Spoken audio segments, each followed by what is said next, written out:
রাতের dinner ready করছি বন্ধুরা। এই যে দেখুন, ডিম সেদ্ধ হচ্ছে একটা, আর এখানে পেঁয়াজ আর ঢ্যাঁড়স কেটে রেখে দিয়েছি।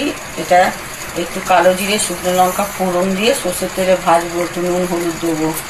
আর এই যে ভাত, আমি তো রাত্রিরে ভাত খাই, ভাতটা গরম করবো শুধু, বুঝতে পেরেছেন। আলুবেলা টকের ডাল, পোস্ত, ডাঁটা আলু এসব দিয়ে আছে।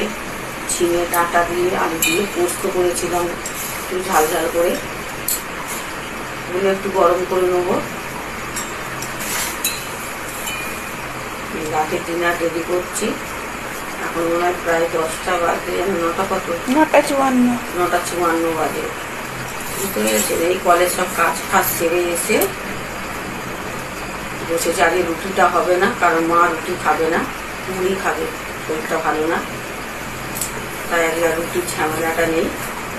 আর আমি তো দুবেলায় ভাত খাই, ভাত না হলে আমার চলে না, বুঝতে পেরেছেন।